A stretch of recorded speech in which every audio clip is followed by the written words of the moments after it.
Lamination டெஸ்டிங்கில் இது வந்து 130 mm plate. இதில் வந்து இந்த இடத்துல வந்து டிஃபெக்ட் வந்துருக்கு. இதோட விட்த் வந்து 60 mm, டெப்த் வந்து 70 mm. இந்த கோட்டுக்கும் இடையில் இந்த டிஃபெக்ட் இருக்குது. இந்த கோட்டோட சென்டரில் ஹை பிக் பிடிச்சி லோ பிக் எங்கே கட் ஆகுதோ அதான் எண்டு.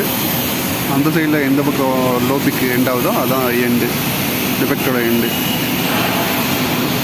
இது வந்து விட்த் வந்து 60 mm, டெப்த் வந்து 70 mm.